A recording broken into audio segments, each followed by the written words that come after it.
Eu tinha uma entrevista de emprego importante, mas meus pais queriam me obrigar a deixar minha irmã no encontro dela. Você é egoísta e não merece ser feliz, minha mãe disse enquanto meu pai furava o pneu do meu carro. Mas quando saí, fiz eles perderem tudo. Você não vai a lugar nenhum. A voz da minha mãe era um grito agudo que ecoava pela pequena sala de estar. Eu estava parada perto da porta, com a mão na maçaneta, meu melhor terninho tremendo ligeiramente. Meu estômago estava revirado de ansiedade. Mãe, eu já expliquei. Esta é a entrevista da minha vida. Eu passei meses desempregada, meses estudando para esta oportunidade. Eu não posso perder isso. Eu supliquei, tentando manter minha voz firme. E a sua irmã?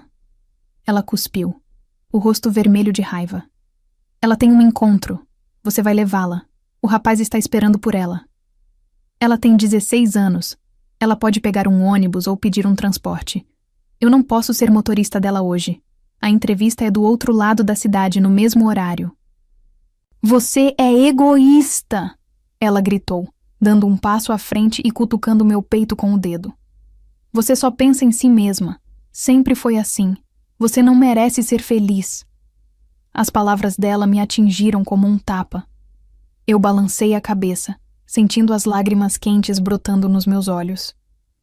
Isso não é justo. Eu preciso disso. Justo? Meu pai, que estava quieto no sofá até então, levantou-se. Ele não olhou para mim. Ele apenas caminhou em direção à porta dos fundos. Nós lhe demos tudo, Patrícia. Comida, um teto. O mínimo que você pode fazer é ajudar sua família. Leve sua irmã. Eu não posso. Minha voz falhou. Pai, por favor. Ele não respondeu. Ele apenas abriu a porta dos fundos e saiu. Um sentimento horrível, um pânico gelado, tomou conta de mim. Eu sabia o que ele ia fazer. Não! Eu corri para a janela da cozinha, que dava para a garagem lateral. Meu carro, um modelo antigo que eu havia comprado com minhas últimas economias, estava lá. E meu pai estava ao lado dele, com algo brilhando na mão. Eu bati no vidro. Pai, não faça isso. Por favor. Minha mãe veio atrás de mim, rindo. Era um som seco, sem alegria. Talvez agora você aprenda. A família vem em primeiro lugar. Eu assisti em câmera lenta, enquanto ele se ajoelhava, e o som inconfundível de ar escapando encheu o silêncio tenso. Psh! Ele estava furando o pneu. Não um, mas os 2 pneus do lado do motorista. Eu me senti como se o ar estivesse sendo tirado dos meus próprios pulmões. Eu não conseguia respirar. A entrevista. Meu futuro. Tudo estava desmoronando por causa de um encontro de adolescente. Sua irmã já está pronta, vá buscá-la, disse minha mãe satisfeita, voltando para a sala. Eu olhei para ela e algo dentro de mim se partiu. O desespero se transformou em uma fúria fria. Eu não disse uma palavra. Eu me virei. Saí pela porta da frente e batia com toda a força que tinha. Eu corri. Eu não tinha plano. Eu só sabia que tinha que sair dali. Minhas pernas doíam em meus sapatos de salto. Eu corri pela calçada, as lágrimas finalmente caindo, borrando minha maquiagem cuidadosamente aplicada. Eu tinha menos de 40 minutos. Eu parei na frente da casa da minha vizinha, Dona Elza, uma senhora gentil que sempre me cumprimentava. Eu bati na porta dela, freneticamente. Dona Elza, pelo amor de Deus, preciso de ajuda. Ela abriu a porta, usando um avental, os olhos arregalados de surpresa. Patrícia, o que aconteceu, querida? Você parece que viu um fantasma. Meu carro. Eu tenho uma entrevista de emprego agora, a mais importante da minha vida. E meu carro, o pneu. Por favor, a senhora pode me levar? Eu pago pela gasolina. Eu pago o dobro.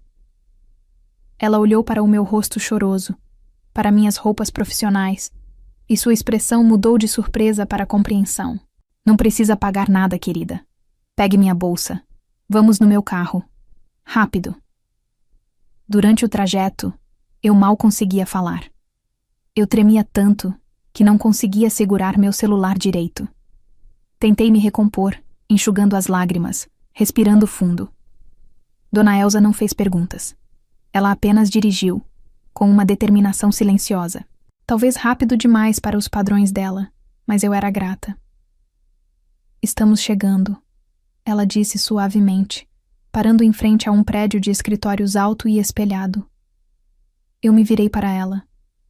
Eu não sei como agradecer. A senhora salvou minha vida. Você vai se sair bem, Patrícia. Agora vá. E não deixe ninguém tirar seu brilho. Eu corri para dentro do prédio.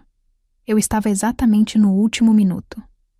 A recepcionista me olhou com pena, enquanto eu tentava recuperar o fôlego, meu cabelo um pouco bagunçado, meu rosto manchado. Patrícia, estamos esperando por você. A entrevista foi um borrão. Eu estava abalada, minha mente ainda repassando a cena na garagem, o som do ar escapando.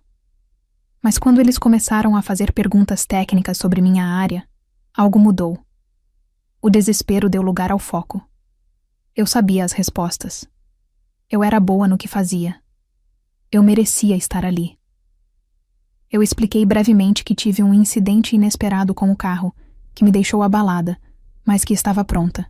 Acho que minha honestidade, combinada com o meu conhecimento, funcionou. Quando saí, horas depois, eu me sentia exausta, mas estranhamente leve. Eu não tinha certeza se tinha conseguido o emprego, mas tinha sobrevivido. Peguei um ônibus para casa. O sol estava se pondo e o céu estava tingido de laranja e roxo. Era lindo, mas eu não conseguia apreciar. Eu só sentia um pavor crescente sobre o que me esperava. Quando abri a porta de casa, o silêncio era pesado. Minha mãe estava sentada na mesa da cozinha, o rosto pálido. Meu pai estava em pé perto da pia, olhando para fora. Onde está sua irmã? Minha mãe perguntou a voz baixa e perigosa. Eu não sei. Eu estava na minha entrevista. Respondi cautelosa. Ela não voltou. O rapaz ligou. Ela nunca apareceu no encontro. Ela fugiu. Meu pai se virou. Isso é culpa sua. Se você a tivesse levado como mandamos, ela estaria segura. Sabe-se lá o que aconteceu com ela. Minha culpa? Eu explodi. Minha culpa? Vocês sabotaram minha única chance de ter um futuro. Vocês furaram os pneus do meu carro. E agora a culpa é minha por ela ser irresponsável? Não levante a voz para nós, minha mãe gritou, levantando-se. Você é uma filha ingrata. Depois de tudo o que fizemos... Foi isso, o clique final. Eu olhei para os dois, duas pessoas que deveriam me amar e me apoiar, e não senti nada além de vazio. Acabou, eu disse, minha voz calma agora. Eu caminhei até meu quarto. Eles me seguiram, gritando acusações, dizendo que eu era uma egoísta, que eu estava abandonando eles no momento em que precisavam de mim para procurar minha irmã. Eu ignorei. Abri meu armário e peguei uma mochila. Joguei dentro algumas roupas, meu notebook antigo, meus documentos importantes e o pouco dinheiro que eu tinha escondido. O que você pensa que está fazendo? Meu pai exigiu, bloqueando a porta do quarto. Eu olhei diretamente para ele. Saindo da sua frente. Eu não sou mais seu bode expiatório. Eu não sou sua motorista. E eu não sou sua fonte de decepção. Eu cansei. Eu o empurrei para o lado. Ele ficou tão chocado que não reagiu. Você não vai durar uma semana. Minha mãe gritou atrás de mim, a voz cheia de veneno. Você vai voltar rastejando. Eu parei na porta da frente. Eu me virei e olhei para a mulher que me deu a luz. Não espere por mim. Eu saí e, pela primeira vez na minha vida, não olhei para trás.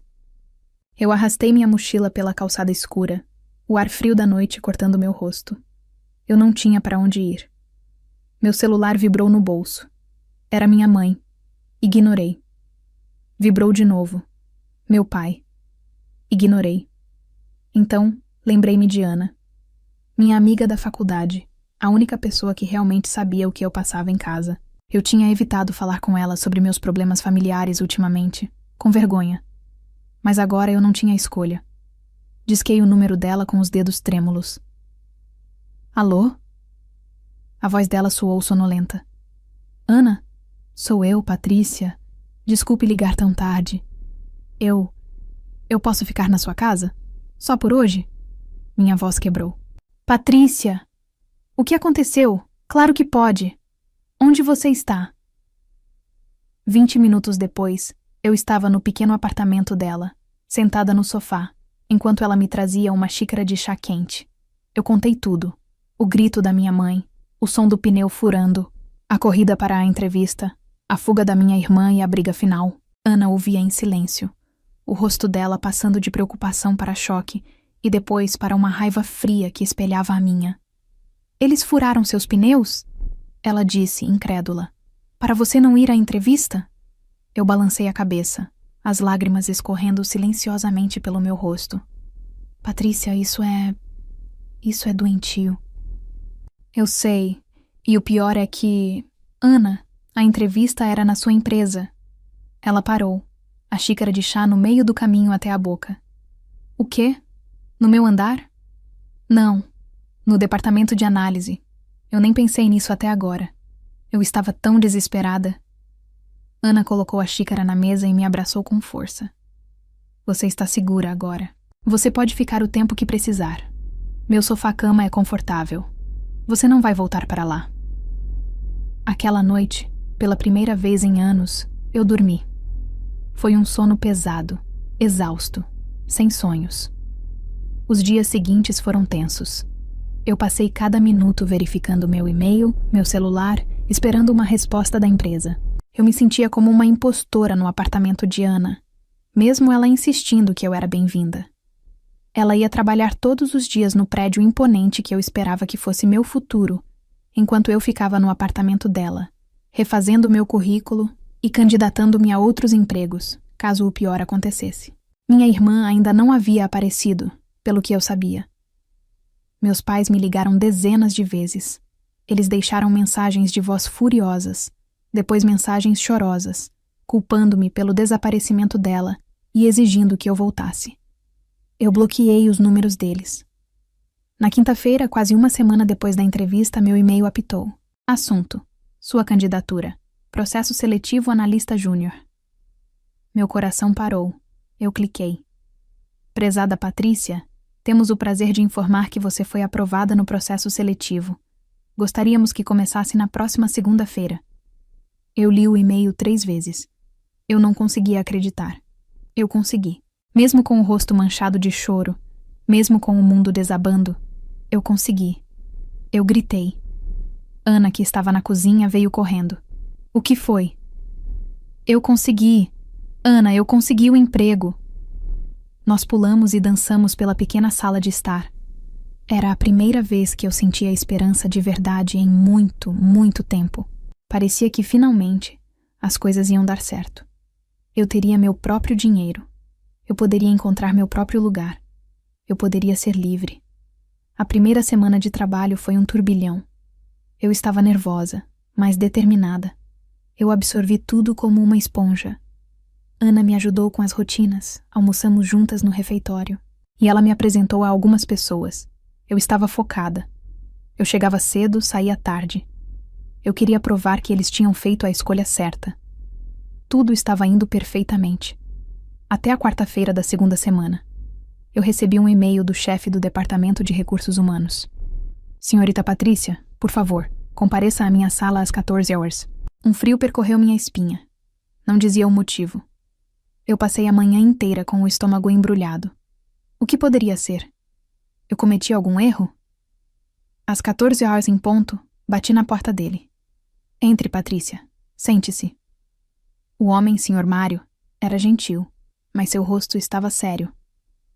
Patrícia, ele começou, juntando as mãos sobre a mesa. Eu preciso discutir algo delicado com você. Recebemos uma ligação ontem. Uma ligação sobre você. Meu sangue gelou. Uma ligação? De quem? De uma mulher que se identificou como sua mãe. Eu senti como se o chão tivesse se aberto sob meus pés. O que ela disse? O Sr. Mário suspirou. Ela estava muito agitada. Ela alegou que você era mentalmente instável. Ela disse que você tinha histórico de comportamento errático que era desonesta e que não éramos para confiar em você. Ela disse que estávamos cometendo um erro terrível ao contratá-la e que você poderia prejudicar a empresa. Eu olhei para ele, sem palavras. A humilhação era tão profunda que queimava. Minha própria mãe. Ela não se contentou em tentar destruir minha entrevista. Agora ela estava tentando destruir meu emprego. Lágrimas de raiva brotaram em meus olhos, mas eu as forcei a recuar. Eu não ia chorar. Não aqui. Sr. Mário, eu disse, minha voz surpreendentemente firme. Isso não é verdade. Eu confesso, foi uma alegação muito séria, disse ele, me observando atentamente. A mulher ao telefone parecia genuinamente perturbada. Ela estava perturbada, sim, eu disse, a frieza entrando na minha voz. Ela estava perturbada porque eu finalmente escapei do controle dela. Eu respirei fundo e contei a ele. Não tudo, mas o suficiente. Eu morava com meus pais até o dia da minha entrevista aqui. Comecei. Naquele dia, eles exigiram que eu faltasse à entrevista para levar minha irmã mais nova a um encontro. Quando eu recusei, minha mãe me disse coisas horríveis. E meu pai furou os 2 pneus do meu carro para me impedir de vir. Os olhos do Sr. Mário se arregalaram ligeiramente. A única razão pela qual cheguei aqui foi porque uma vizinha me deu carona. Quando voltei para casa, fui recebida com mais gritos. Eu fiz as malas e saí. Estou morando com uma amiga desde então. Ana, do departamento financeiro, ela trabalha bom aqui. Eu peguei meu celular. Eu não esperava que ela fosse tão baixo, mas eu tenho provas. Eu tirei fotos dos pneus para o seguro. Eu abri minha galeria e mostrei a ele. As fotos eram claras. Meu carro na garagem, os 2 pneus laterais completamente murchos, os pequenos cortes visíveis na borracha. A ligação que ela fez, continuei, meu coração batendo forte. Não foi uma preocupação. Foi uma tentativa de me sabotar porque eu escolhi ter uma carreira em vez de obedecê-la. Eu quero este emprego mais do que tudo. Eu sou dedicada, sou profissional e não sou nada do que ela disse. Ele olhou para as fotos por um longo tempo. Depois, olhou para mim. Ele viu meu terninho profissional, meu trabalho da última semana, minha calma apesar da acusação terrível. Ele comparou isso com a imagem de uma mulher histérica gritando ao telefone sobre instabilidade mental. Finalmente, ele assentiu lentamente. Patrícia, obrigado por sua honestidade, disse ele, e seu tom mudou. A seriedade deu lugar a algo parecido com empatia. Esta empresa leva o bem-estar dos funcionários a sério, mas também levamos a integridade a sério. Ele fechou o caderno em sua mesa. Nós contratamos você com base em suas habilidades e em sua entrevista impressionante, mesmo sob o que agora entendo ter sido uma pressão extrema. Seu trabalho nesta última semana apenas confirmou nossa decisão. Eu soltei o ar que nem sabia que estava prendendo. Seu emprego está seguro, disse ele. Disse. Quanto à ligação, vamos registrá-la formalmente em nossos arquivos internos como uma tentativa de difamação maliciosa por parte de um terceiro. Caso sua mãe tente entrar em contato com a empresa novamente, ela será informada de que tomaremos medidas legais. Não vamos tolerar esse tipo de assédio. Eu balancei a cabeça. Uma onda de alívio tão forte que quase me deixou tonta. Obrigada. Muito obrigada, Sr. Mário. Não precisa agradecer. Apenas continue fazendo o ótimo trabalho que está fazendo. E bem-vinda à equipe, de verdade. Eu saí da sala dele de pernas bambas. Eu não tinha sido demitida. Eles acreditaram em mim. Eles me defenderam. Minha mãe tinha tentado me destruir. E ela tinha falhado. Quando voltei para minha mesa, senti um novo tipo de força. Ela não podia mais me machucar. Ninguém podia. Os meses seguintes foram os mais calmos da minha vida. Eu finalmente estava respirando. Acordar no sofá-cama da Ana não era um luxo, mas era seguro. Meu primeiro salário entrou na conta. Foi a primeira vez que vi um dinheiro que era inteiramente meu, sem que minha mãe imediatamente o pegasse para ajudar nas contas da casa, ou meu pai o usasse para investimentos que eu nunca via. Eu paguei a Ana uma parte justa do aluguel e das contas, mesmo ela protestando. Comecei a economizar cada centavo. No trabalho, eu era uma máquina. Eu me oferecia para projetos extras, ficava até mais tarde, aprendia com os colegas mais velhos. O Sr. Mário, meu chefe do RH, às vezes passava pela minha mesa e me dava um aceno de cabeça encorajador. Eles me defenderam, e eu estava determinada a provar que eles estavam certos. Eu estava construindo minha nova vida, tijolo por tijolo, sobre as cinzas da antiga. Certa noite, eu estava relaxando com Ana, assistindo a um filme bobo, quando meu celular vibrou. Eu tinha bloqueado meus pais, mas tinha esquecido de bloquear minha irmã nas redes sociais, principalmente porque ela nunca falava comigo. A mensagem apareceu na tela. Patrícia, por favor, me responde. É urgente. Eu revirei os olhos. Urgente, na linguagem da minha família, geralmente significava que eles queriam alguma coisa. Ignorei. Segundos depois, outra mensagem. Eu sei que você me odeia, mas eu preciso de ajuda. Por favor. A mamãe e o papai vão me expulsar. E então? A bomba. Patrícia, eu estou grávida. Eu parei de respirar. Grávida. O encontro. O encontro para o qual eu deveria ter sido a motorista. O encontro que levou meu pai a furar meus pneus. Aquele encontro. Olhei para a mensagem, o texto azul brilhando na tela. Ana percebeu meu silêncio. Patrícia, o que foi? Você parece que viu um fantasma. É minha irmã, eu disse, a voz vazia.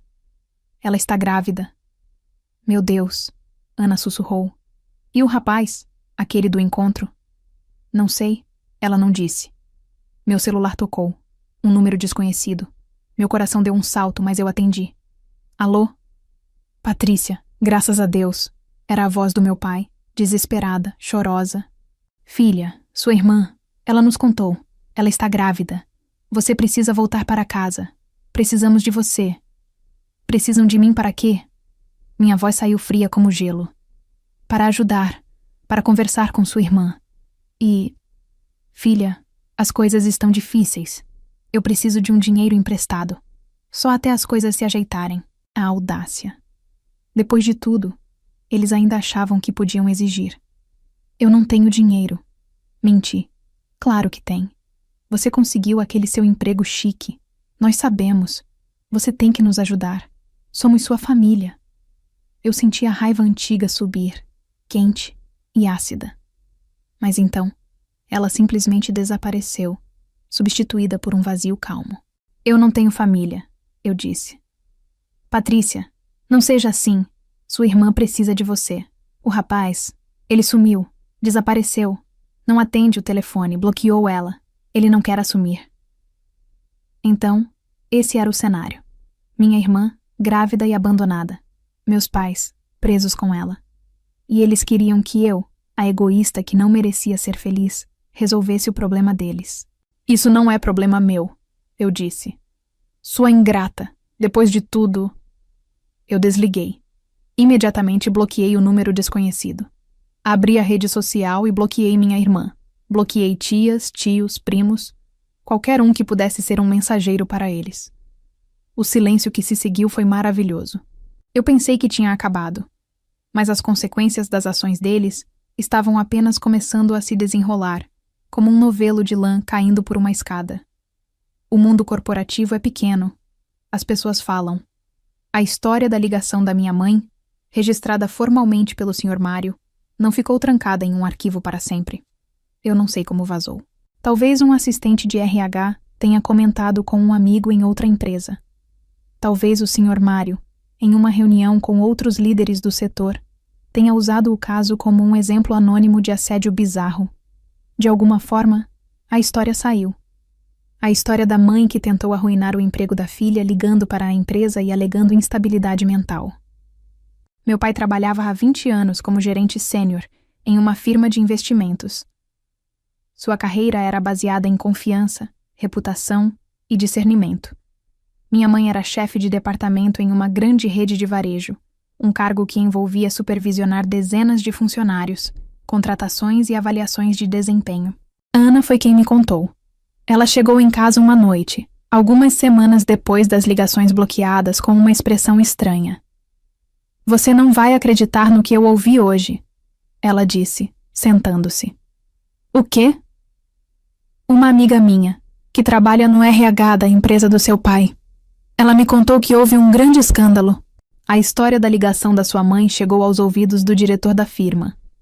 Meu coração começou a bater mais forte.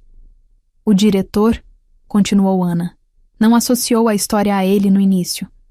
Mas ele achou o comportamento tão antiético que ficou curioso. Ele investigou um pouco, conectou os pontos e descobriu que a mulher louca da história era a esposa do gerente sênior dele, sua mãe. Ele chamou seu pai para uma reunião, disse ela. Perguntou se era verdade que ele e a esposa haviam sabotado a entrevista da própria filha, incluindo danos ao carro dela, e depois tentado difamá-la no novo emprego. Eu prendi a respiração. Seu pai tentou negar, mas o diretor já tinha confirmado com o RH da nossa empresa.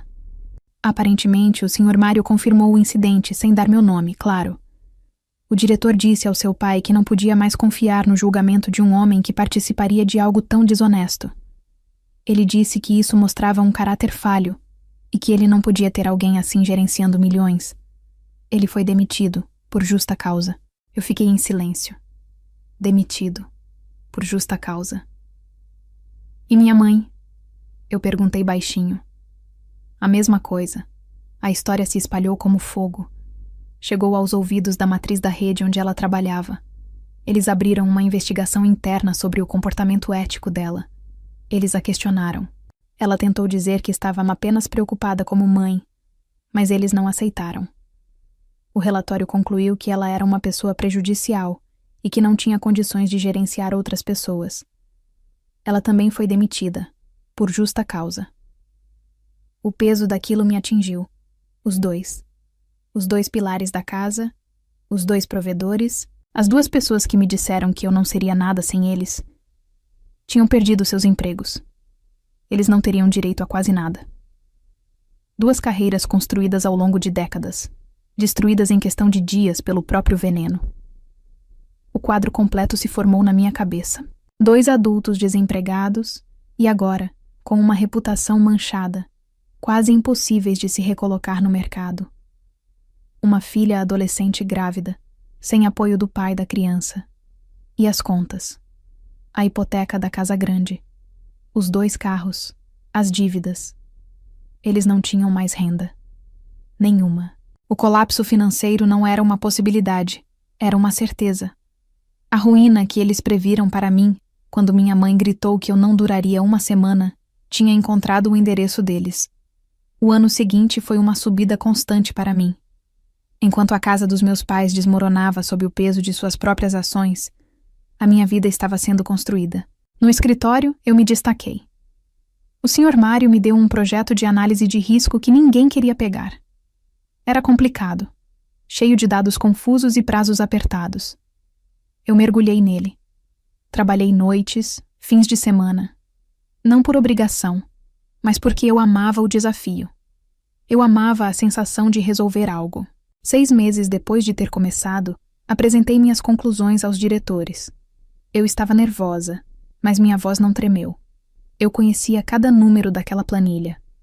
Quando terminei, a sala ficou em silêncio por um momento, até que o diretor principal sorriu. Patrícia, ele disse, isso é excepcional. Você acabou de nos poupar de um prejuízo considerável. 2 semanas depois, fui chamada de volta ao escritório do Sr. Mário. Patrícia, sente-se, disse ele, sorrindo abertamente. A diretoria ficou mais do que impressionada com seu desempenho. Eles veem seu potencial. Estamos promovendo você. Meu queixo caiu. Me promovendo? Mas eu só estou aqui há 8 meses. Talento não tem a ver com tempo de casa, tem a ver com resultados. Você será analista sênior. E isso vem com um aumento de salário significativo. Ele me entregou o envelope. Abri com os dedos trêmulos. O novo número era quase o dobro do que eu ganhava. Era mais do que meu pai ganhava em seu antigo cargo de gerente. Lágrimas brotaram em meus olhos, mas desta vez eram de pura alegria. Obrigada. Eu não sei o que dizer. Apenas continue fazendo o que você faz, disse ele.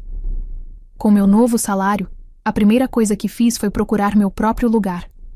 Ana foi incrível, me ajudando a procurar apartamentos nos fins de semana. Encontrei um lugar perfeito. Era um apartamento pequeno, de um quarto, em um bairro tranquilo, com uma grande janela na sala de estar que deixava o sol da manhã entrar. No dia da mudança, Ana me ajudou a levar as poucas caixas que eu tinha. Quando colocamos a última caixa no chão, nós duas nos sentamos no piso de madeira, exaustas e felizes. É seu, Patty, ela disse, me dando um copo de plástico com água. Seu próprio castelo. Eu não teria conseguido sem você, Ana. Você salvou minha vida. Não, ela disse séria.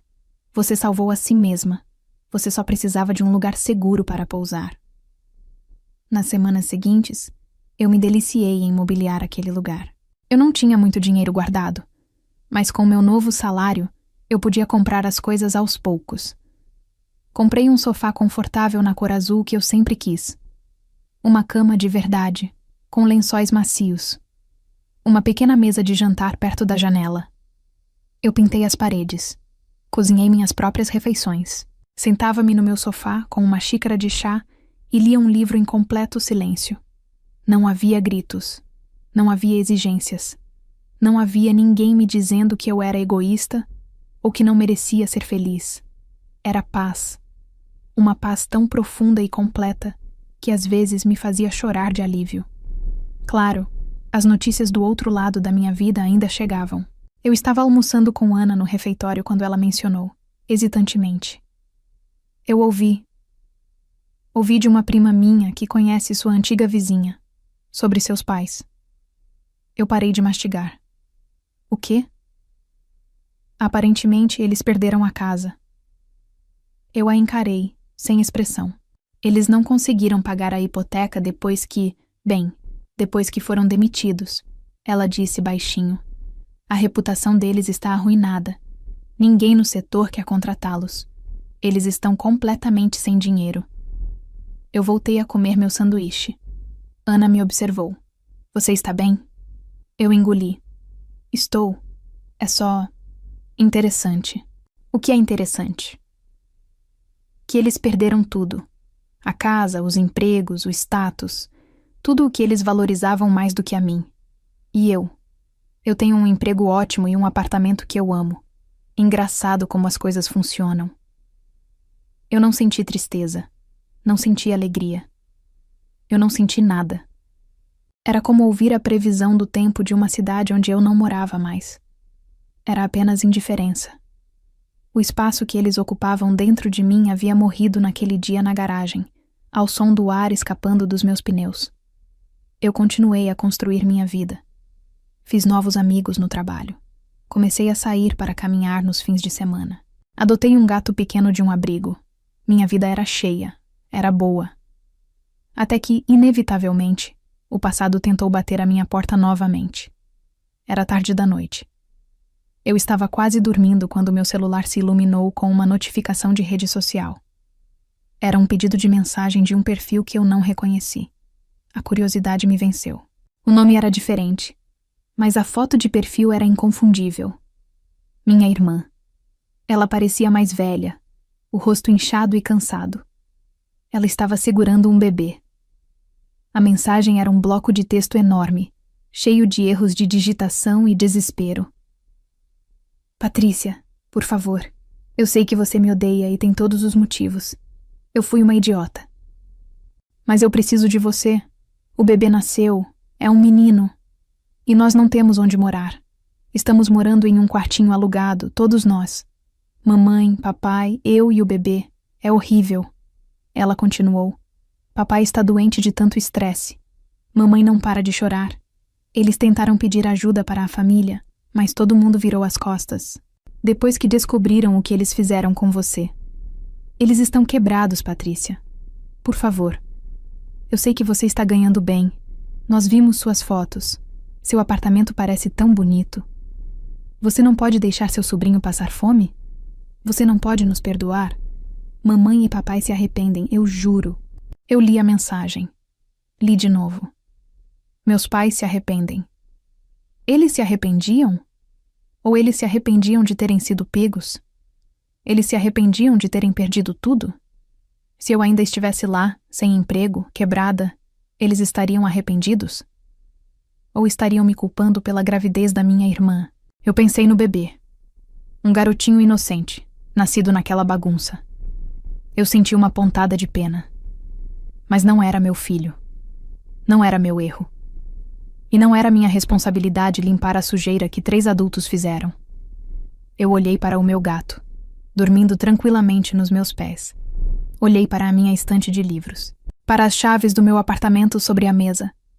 Esta era a minha vida, a vida que eu construí, a vida que eles tentaram me impedir de ter. Minha mãe disse que eu não merecia ser feliz. Ela estava errada.